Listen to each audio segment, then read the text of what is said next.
Ser podcast. Costa Gabras es uno de esos veteranos directores europeos que siempre ha defendido la dimensión social del cine y su compromiso político. Lo vuelve a demostrar con más de 90 años en El último suspiro, una reflexión entre la filosofía y la medicina sobre la muerte. Comentamos además el musical de Joshua Oppenheimer y analizamos los estrenos españoles. Os contamos cómo ha abierto el Barcelona Film Fest y os recomendamos un par de series. Os ponemos al día en 30 minutos. ¡Acción!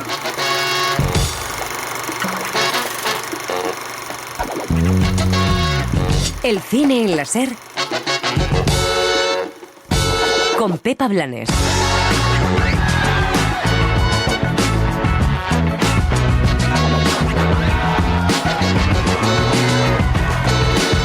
Autor de thrillers políticos como Z o Desaparecido, Costa Gabras sigue en plena forma y estrena El último suspiro, una película humanista que habla del derecho a la muerte digna. Creo que los pacientes saben más de su estado por nuestro comportamiento que por nuestras palabras, a menudo edulcoradas. Tilda Swinton y Josh McKay protagonizan The End, un musical posapocalíptico que muestra cómo una familia se descompone en su búnker cuando llega el fin del mundo. ¿Alguna vez consideraste invitar a más gente? ¿Y en quién confiar? Teníamos que pensar en ti. La violencia contra los migrantes en la frontera del Bidasoa centra La isla de los faisanes, un thriller y una historia de pareja que dirige Asier Urbieta. Ezagutzen duzu faisaien irlaren historia. Urterdian española dela eta besterdian frantsesez. De la crisis de los millennials habla Todo lo que no sé, una película sobre una treintañera frustrada que protagoniza Susana Baitua. No quiero problemas y nunca me ponen la primera en la lista porque las que van primeras son las que tienen hijos. Ah, claro. Y en televisión, nuevos estrenos como Mar y Liendre y la segunda temporada de Andor. ¿Miedo? ¿Miedo de qué? Han matado a 100 hombres para que no hablen. ¿Cómo llamas tú a eso? Lo llamo poder.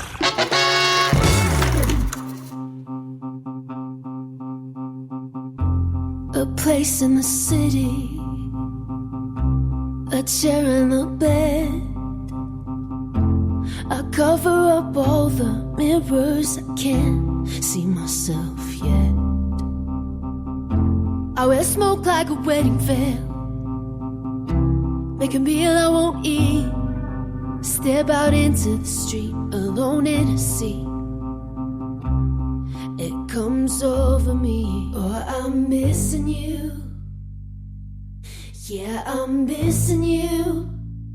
And all the things we used to do. MDMA in the back garden, blow our pupils up. We kissed for hours straight, but baby, what was that? I remember saying then, this is the best cigarette of my life.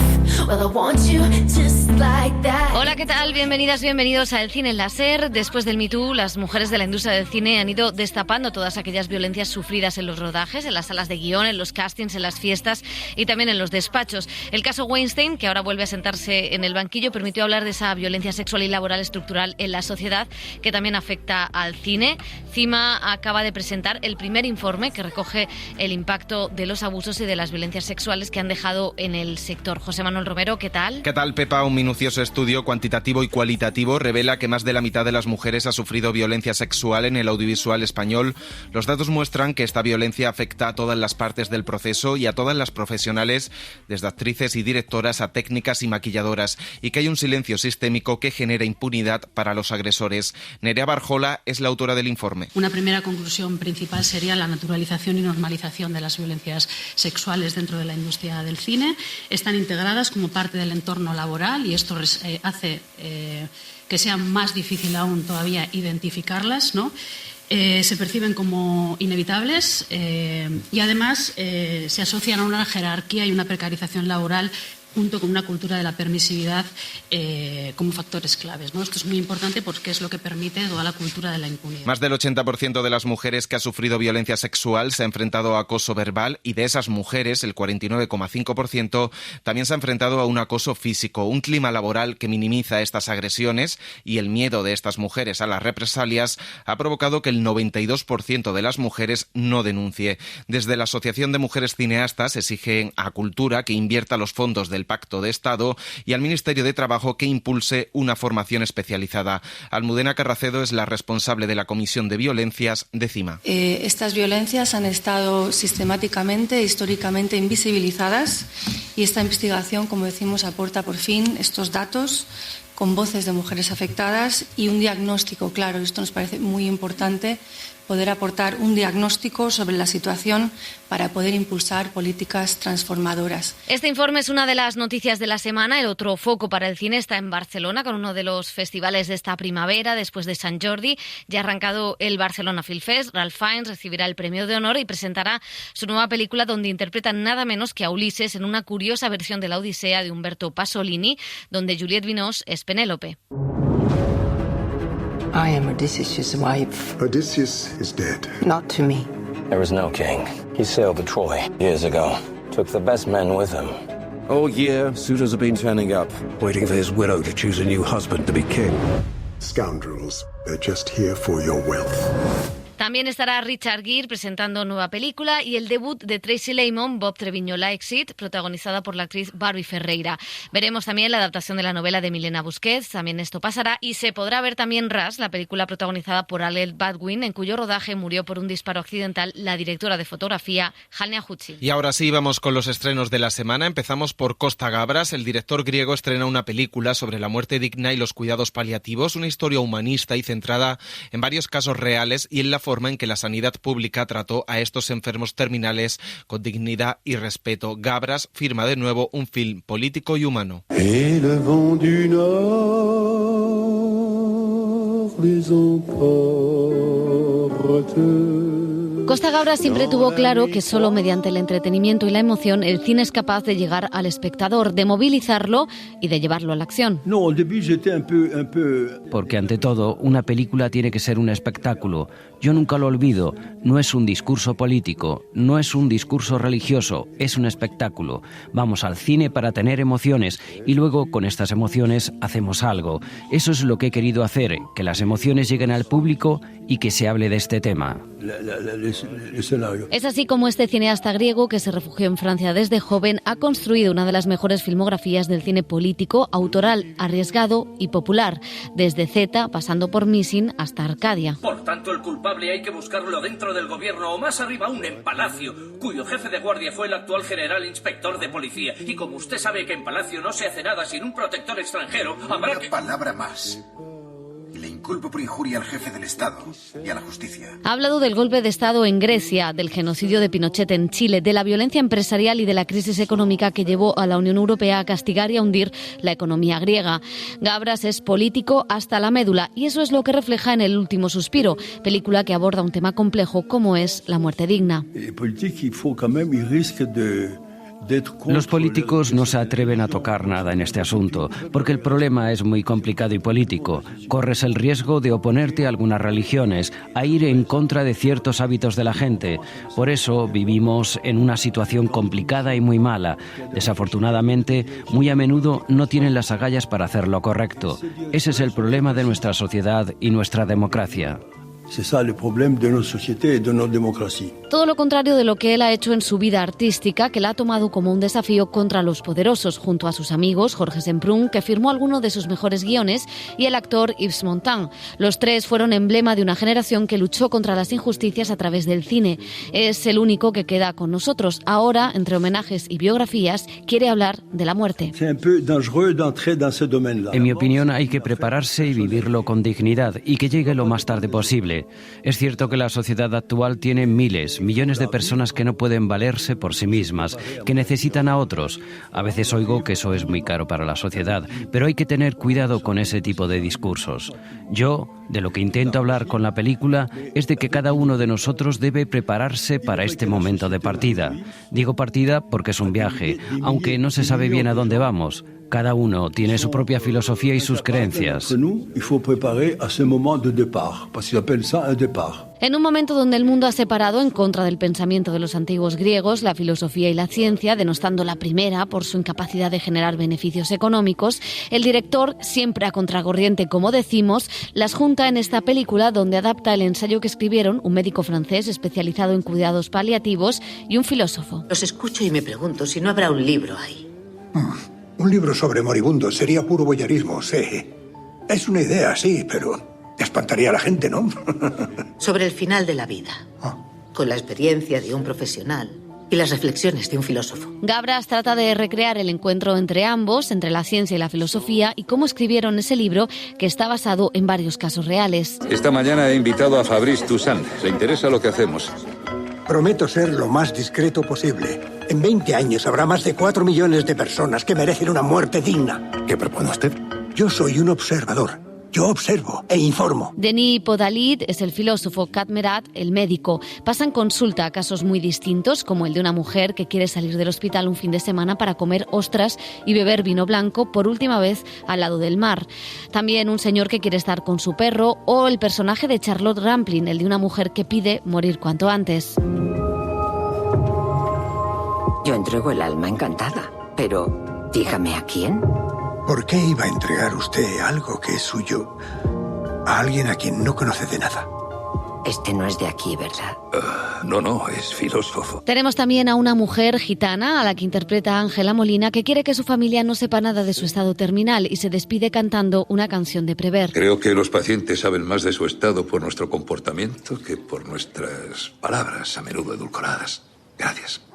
Es que nadie quiere creer realmente en su propia muerte y todos le tenemos pánico. Se crea una situación de histeria. Solo podemos aprender a afrontarla y hacerlo sin temor alguno.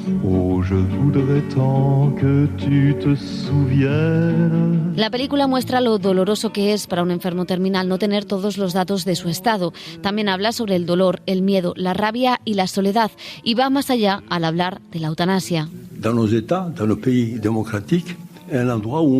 También debemos tener en nuestros países democráticos un lugar donde podamos hablar y decir: quiero terminar, ayúdame. Eso también es importante.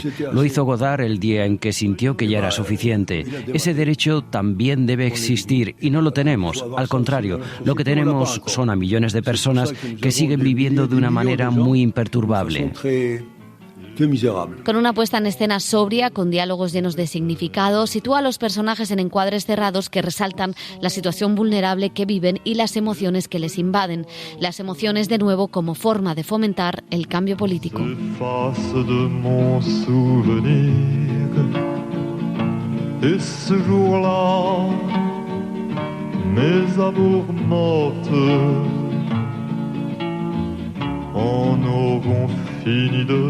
Mourir. Et ce jour-là, mes amours mortes en auront fini de mourir. La pandemia hizo que reflexionáramos sobre la catástrofe, sobre la muerte y sobre la forma de vivir, y eso se ha reflejado en el cine reciente, como vemos en el caso del director griego. Pero también en otros directores que han visualizado cómo será la convivencia en un futuro cercano si seguimos por esa senda destructiva del planeta y de la propia sociedad. Joshua Oppenheimer, un director que nos había hablado de los genocidios en Indonesia, usa ahora la ficción en The End para contarnos cómo será el fin del mundo, y lo hace a ritmo de musical.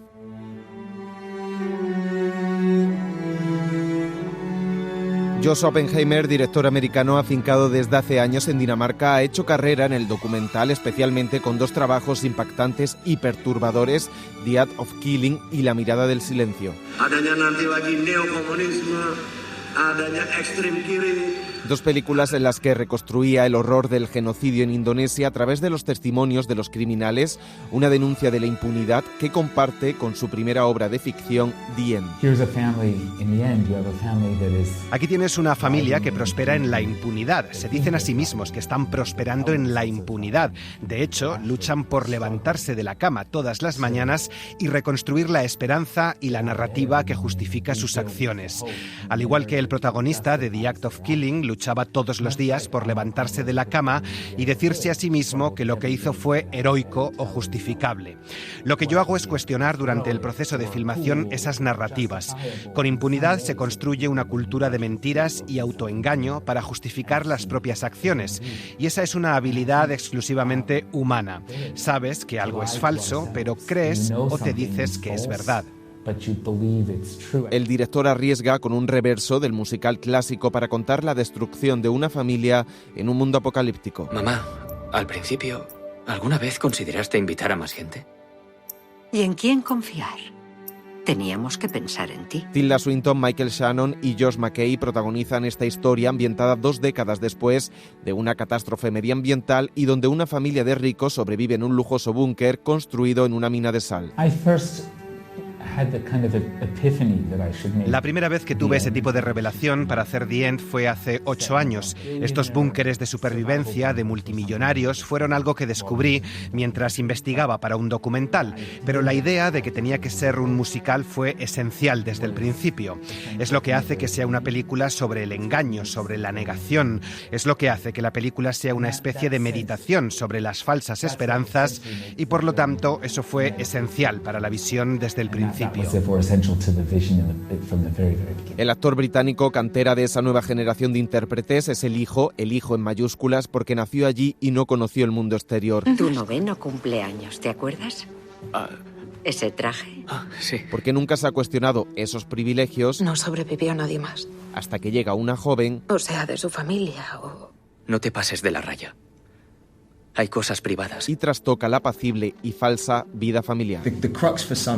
La cuestión principal con el hijo es que nunca ha conocido a nadie más. Solo tiene lo que le han contado y lo que ha leído, las imágenes que le han mostrado. Su comprensión del mundo es hipotética y con eso viene una hermosa libertad porque puede hacer lo que quiera, pero también tiene que decidir si es valiente para ir en esa dirección. La clave para él es averiguar en privado qué es lo que sabe con certeza, qué cree que sabe y luego su trabajo es cómo manejar esas dos cosas. Forgive me, I'm sorry. No, don't let me intrude.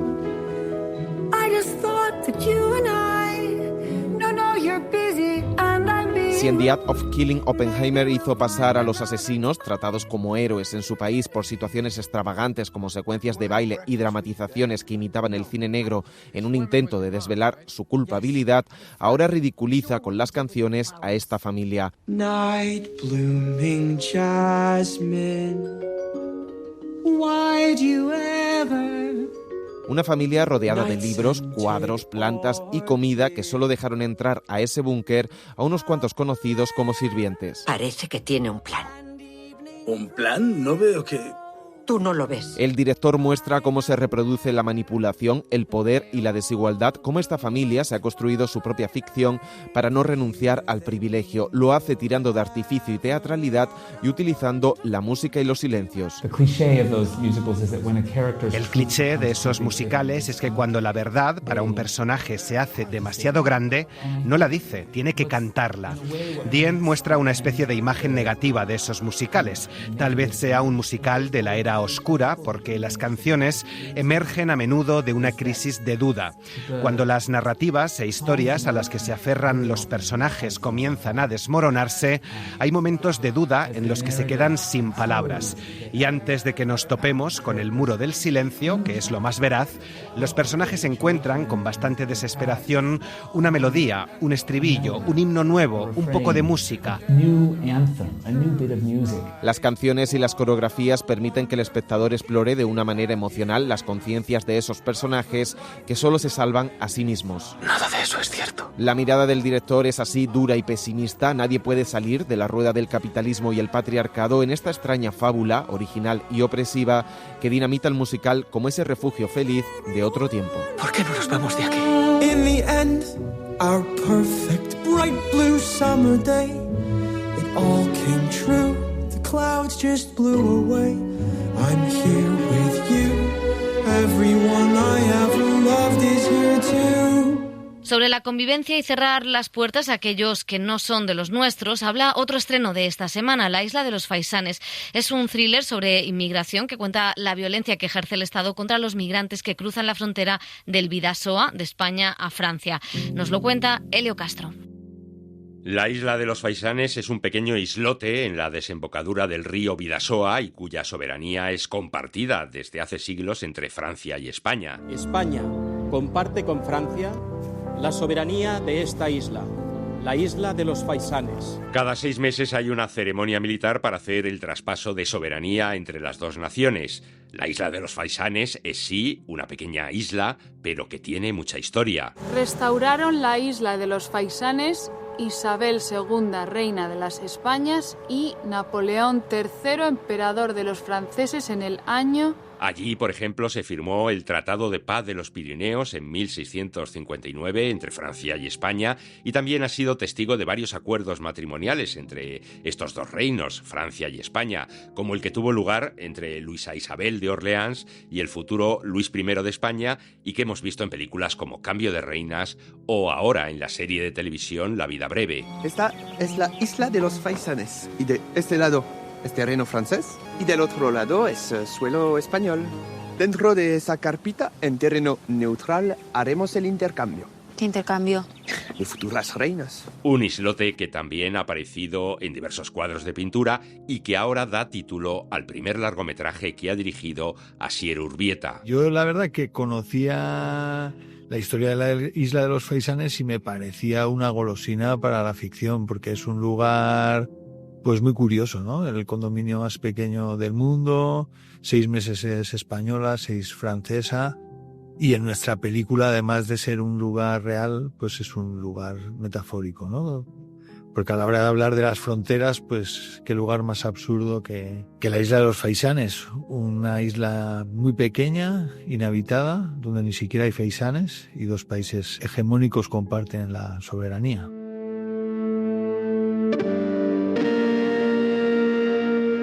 La historia que cuenta La isla de los Faisanes está basada en hechos reales y muy poco conocidos. Leí en el periódico que una persona se había ahorcado enfrente del río, una persona negra, me llamó mucho la atención.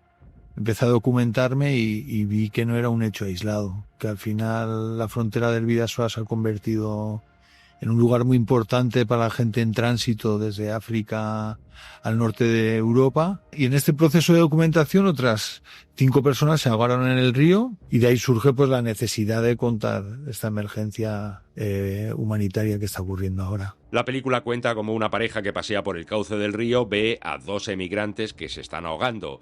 Ella se lanza al agua sin pensarlo para intentar salvarles. ¡Vamos! Él, en cambio, se queda paralizado. La actriz Jonelle Aspire, que ganó en 2021 el premio Goya a la mejor actriz revelación por la película Anne, interpreta a esa chica que se lanza al agua desde el primer momento para intentar salvar al emigrante. Yo me estuve preparando 2 semanas antes con una persona del equipo que es socorrista, hicimos salvamento, hicimos natación, bueno, o sea, como nunca he hecho en mi vida. Y nada, el llegar ahí tan preparada, la verdad que fue súper chulo, porque a nivel psicológico también ya vas muy preparada, y salió genial. Esto fue en febrero, hacía frío, lo hicimos con neoprenos, no hizo falta la doble de acción, lo cual fue maravilloso, y bueno, como actriz superar esta clase de retos es un regalo también. Y Sambou Diaby interpreta a la pareja de esa mujer que se lanza al agua y que, como decimos, se queda en la orilla. Sambou nació en Pamplona, pero tiene orígenes africanos, y como su personaje en el film, a veces se pregunta de dónde es. Yo puedo decir que nací en Pamplona y soy de aquí, pero los de aquí no me ven como tal. Y cuando yo fui a África también, claro, mis abuelos, mis tíos, tal, todos son de ahí, pero ninguno de ahí me ve como de allí. Entonces piensas, ¿no? Yo realmente ¿dónde soy?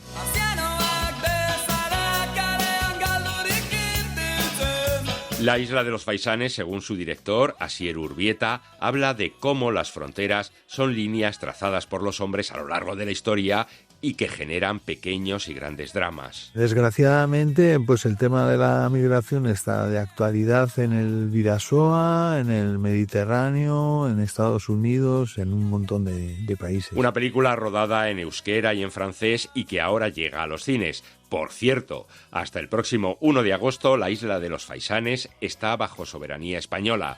A partir de entonces pasará a ser francesa. Justo la película empieza en el cambio de soberanía, la ceremonia donde los militares franceses y españoles se están pasando el mando de unos a otros, y aparece un cadáver en la isla de una persona negra. Pero como se ve en la película, y aunque todo esté aparentemente pactado y bien arreglado, se convierte en tierra de nadie cuando aparece el cadáver de un emigrante.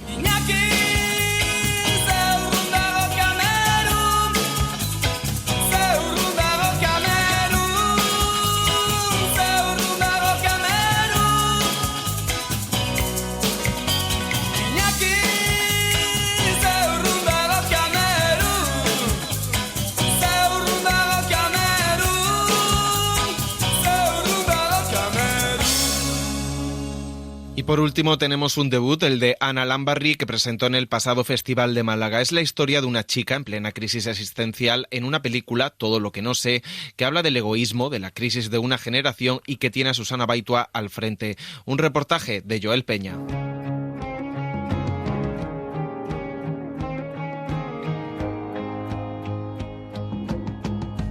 Todas las mujeres que habitan Para el cine español ya es habitual enfocar lo cotidiano, un hecho que ha provocado que el público pueda identificarse con personajes que se enfrentan a vivencias diarias como la búsqueda interior, la maternidad o los cuidados, y que también intentan resolver conflictos generacionales compartidos. Creo que no voy a poder soportar que me vuelvan a decir lo que puedo y lo que no puedo hacer. Sobre esta idea, la de entender el cine como una dosis de realidad, surge Todo lo que no sé, la ópera prima de Ana Lambarri, que compitió por alzarse con la Biznaga de Oro en el pasado Festival de Málaga. La directora explica que la película es un retrato millennial de todas las personas que luchan por encajar en un entorno hostil. ¿Te enteras de esto? ¿Empiezas a ser consciente de la situación o te la tengo que volver a explicar? Lo siento. Y por encontrar una satisfacción personal y profesional. Nace un poco de la idea de hablar de la ansiedad y de la incertidumbre, que creo que compartimos un poco todos los que estamos en una generación que podemos llamar millennial, bueno, un poco todos los que hemos vivido desde la crisis del 2008 en adelante. Y entonces de lo que hablo un poco es de esa idea de todo lo que podemos llegar a pensar que puede llegar a pasar y que luego no pasa, o que sí pasa, y que es todo lo que no sabemos, ¿no? Y que está siempre ahí en la cabeza dando vueltas. Su protagonista, Laura, es una programadora informática de 35 años que interpreta a Susana Baitua. Comparte piso, trabaja en un centro comercial, no es madre y tampoco tiene una pareja estable. La trama muestra su rutina y una serie de decisiones que tambalean su entorno como resultado de sus ansiedades personales. Estoy muy apagada, es que no hago nada. Su monotonía vital. Todo está bien, pero nada está bien también. Y sus propios miedos. Entro a un sitio, salgo, subo, bajo, no lo sé. Sí sé que lo echo de menos. Un personaje lleno de aristas, confiesa Baitua, que le ha supuesto todo un reto. ¿Cómo interpreto esto? No contando nada y contando todo. Es decir, tengo que tener muy claro el arco, porque es muy intimista y tampoco lo vamos a mostrar de una manera como ¿sabes? De evolución, claro, el drama, el desenlace. O sea, en realidad es todo la cotidianidad de 4 años de la vida de esta chica lidiando con problemas cotidianos. Los problemas y la exigencia de Laura se desarrollan en una familia en la que sus padres, interpretados por Ana Garabán y Andrés Lima, juzgan y cuestionan cada uno de sus actos como mujer. Genial. O sea, mamá, yo venía a comer con vosotros. No sé si os pensáis que no tengo nada mejor que hacer. El domingo. Os pensáis que tengo aquí todo el tiempo de mi vida, ¿no? Su hermana Irati, a la que da vida Natalia Huarte, tampoco entiende su actitud frustrada. Ves que es una familia que no se termina de comunicar bien, ¿no? De hecho, al final de la peli, sin hacer spoiler, pero sí que hay un momento donde se pueden mirar esas dos hermanas un poco más honestamente la una a la otra y de repente ves que sí que se encuentran, ¿no? Entonces hay veces que a mí la peli me lleva a plantearme decir cuántas barreras me pongo yo a mí misma o cuántos prejuicios tengo con el otro y por hacer las cosas a mi manera me pierdo al que tengo delante. Durante el transcurso de la película, Laura se encarga de su trabajo como dependienta. Está envuelto con papel reciclado. Vale, pues muy bien. Y también de acompañar a su padre enfermo de cáncer. Cuenta con una mayor responsabilidad en sus cuidados por no ser madre. En el caso del personaje de Laura y de su hermana tiene hijos, tiene una familia, tiene responsabilidades y hay una parte donde se menosprecia mi vida por no tener hijos, como que mi vida no es tan importante. O sea, yo por tener hijos tengo más derecho a liberarme de ciertos cuidados con mi familia, con mi padre y con mi madre, porque tengo ya una familia que yo he elegido y de repente mi hermana se tiene que encargar más que yo. Entonces, ¿cómo no voy a cuidar yo de papá? Que por supuesto, ok, hay que cuidar de papá, pero vamos a repartirlo.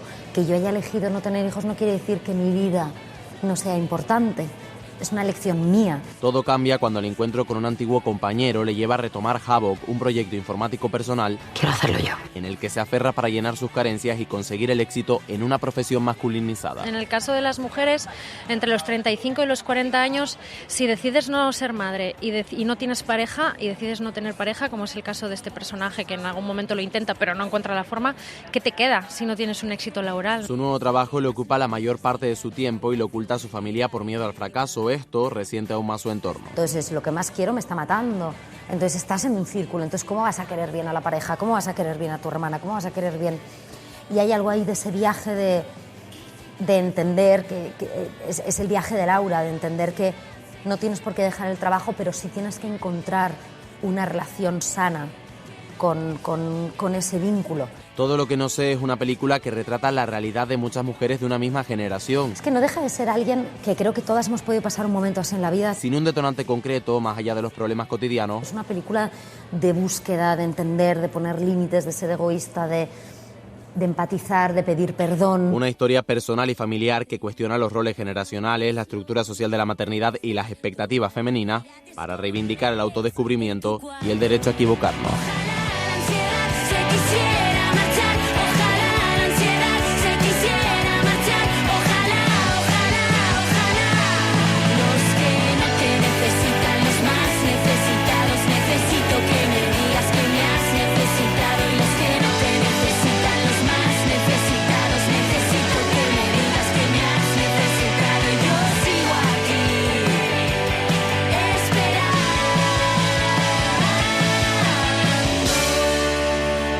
El cine en la SER con Pepa Blanes.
Fue la primera serie en la sección oficial del Festival de Málaga y por fin llega a nuestras pantallas. Este domingo A3 Player Premium estrena Mari Liendre con la bendición de los Javis. Dani Garrán, ¿qué tal? Hola Pepa. El director gallego Javier Ferreiro crea esta serie musical protagonizada por una gran reina gay de la noche madrileña que se convierte en una diva destronada con un presente aburrido. Tras la muerte de su padre se reencuentra con su séquito de amigos homosexuales y no solo rememorará su pasado, también las canciones musicales de la época mientras intenta conducir su caótica realidad. Producida por los Javis, cuenta con Paloma Rando en el guión y las actuaciones de Blanca Martínez, Omar Ayuso, Mariona Terés, Nina, Mariano Peña o el triunfito Martín Urrutia. Hace años, todas las puertas de Chueca se abrían para mí. Y no hablo solo de las discotecas. Yo tenía acceso total a pisos, chulazos, afters, a los chismes, porque ahora solo me dedico a trabajar de teleoperadora. Pero yo antes era el punto de información de Chueca. Joder, es que yo era la mismísima todochueca.com. A mí se me podía preguntar desde qué gin tenía duchas con cruising hasta qué anabolizantes tenías que evitar para no acabar con cojones de gato. Nada se escapaba a mi control. Nos despedimos de la que ha sido la serie derivada de Star Wars con identidad más propia. Andor estrena en Disney Plus su segunda y última temporada protagonizada por Diego Luna como ese líder revolucionario que lucha para derrocar el Imperio Galáctico, un régimen dictatorial liderado por el emblemático Darth Vader. Un spin-off acertado que profundiza tanto en la resistencia como en el funcionamiento del Imperio, mostrando las tensiones políticas y los dilemas éticos que dan forma al conflicto. Cada día que esperamos se hacen más fuertes. Sería sensato tener un plan. ¡Tenemos un plan! ¡No hay tiempo para tonterías! ¡Vamos! El plan depende de que traigan a un reemplazo. Puede que la próxima vez ya sea tarde. Prefiero morir intentando vencerlos que morir dándoles lo que quieren. Y una recomendación en formato de animación. El actor y cómico egipcio Rami Youssef es el creador de Una familia feliz, una serie para adultos sobre los Hussein, una familia musulmana patriótica, pacífica, que vive en el Estados Unidos posterior al 11S. Una serie que trata desde la sátira y lo absurdo de conciliar las reglas y los juicios de la religión musulmana con las necesidades de cualquier millennial de Nueva Jersey. Ya está en Prime Video. Debiste hacerme caso de pequeña, haberte puesto el yihad y haberte casado con el primero que te traje. ¿Te acuerdas de Akram? Tendrías mucho más dinero. Ya no soy un adolescente y para que lo sepas, quiero al muerto de hambre de mi marido. Gracias. ¿Y entonces eliges tomar alcohol como una rata haram y hacerte llamar Sharon como una blanca y darle la espalda al Islam? Yo lo vivo a mi manera.